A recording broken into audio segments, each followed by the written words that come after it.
Bonjour, ici Lolo du 451 et aujourd'hui en fait je vous fais voir comment installer l'application Jailbreak Devise Web Apps 3.0 sur un iPhone, un iPod Touch ou un iPad qui n'est pas jailbreaké.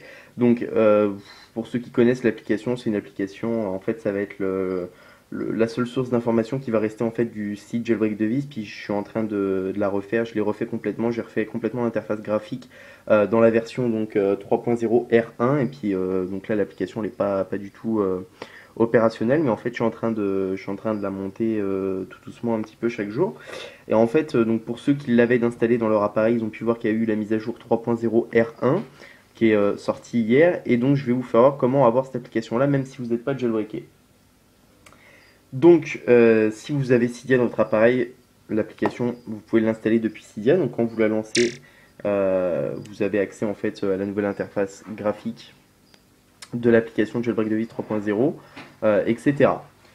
Et si jamais vous ne pouvez pas l'installer depuis Cydia, comme par exemple moi sur mon iPhone 4S, je l'ai restauré au firmware 5.1 parce que le jailbreak ça me saoulait un petit peu, mon iPhone il ramait pas mal et tout, et je trouve que c'est beaucoup mieux comme ça.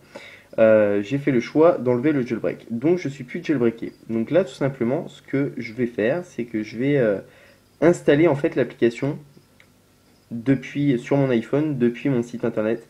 Donc là on peut voir que la dernière application c'est Dropbox.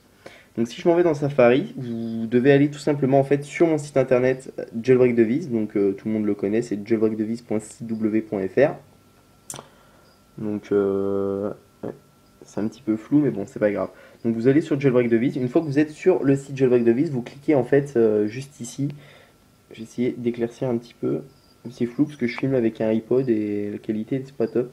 Il y a écrit cliquez ici pour installer l'application sur ton iPhone. Donc tu cliques ici. Tac. Vous allez avoir l'application réglage qui va s'ouvrir en fait. Donc là, il y a écrit Web Apps 3.0 Jailbreak Devise. Là, vous avez la description de l'application, quelques petites informations. Si vous cliquez sur plus de détails, ça apporte pas vraiment plus d'informations. Tout ce que vous avez à faire, c'est cliquer sur installer. Donc là, il y a écrit profil non signé. L'installation de cet iPhone modifiera les réglages de l'iPhone. Vous cliquez sur installer, ça modifie rien du tout. Vous cliquez sur OK. Et si on quitte le Springboard maintenant, et voilà, on a une nouvelle application qui apparaît qui s'appelle JBD 3.0, et si vous la lancez, vous avez accès exactement au même contenu que sur l'application iPad, iPhone ou iPod Touch, comme si vous l'aviez installé depuis Cydia. Bon, la petite différence, c'est que là, c'est vraiment un pur web clip, c'est-à-dire que c'est une application, quand vous la lancez, je veux dire, elle apparaît dans le multitâche, etc. Et on peut la relancer, et puis vous l'avez vraiment en plein écran, tout ça, il ne vous propose pas de l'ouvrir dans iBook, comme c'est un PDF, enfin bref. Tandis que là, en fait, c'est tout simplement un signé sur l'écran d'accueil. C'est-à-dire qu'une fois que vous avez fait ça, vous allez avoir en fait un signé sur votre écran d'accueil. Quand vous l'ouvrez, ça ouvre pas la même chose exactement que sur l'iPad, comme on a vu précédemment. Ça ouvre l'application Safari. Donc si je quitte, que je m'en vais dans le multitâche, il n'y a pas l'application dans le multitâche. C'est vraiment Safari qui apparaît.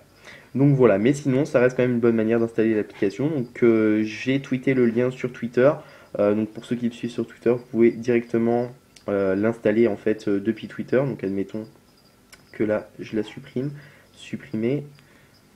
Donc si vous voulez la supprimer en passant comme ça, donc là tout ce que vous avez à faire c'est soit de la supprimer en fait en cliquant sur la petite croix ici. Que là je vais pas supprimer ma Dropbox, trop tard, c'est pas grave. Mais vous pouvez aller directement en fait dans réglages général et puis dans profil. Et là vous allez le profil que vous avez installé, vous n'avez plus qu'à le supprimer, comme j'ai fait. Et donc, si on veut l'installer directement depuis Twitter, bah, depuis Twitter, on va retrouver, donc cliquez sur le lien ici.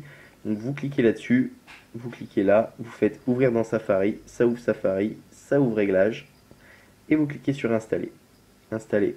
Donc, en passant comme ça, le lien, il changera pas, mais ça se peut que des fois je change en fait l'icône ou que je m'amuse à faire des petites choses comme ça. Donc voilà, c'est ça, c'était Lolo du 451. Je vous remercie de m'avoir suivi et à bientôt pour une prochaine vidéo.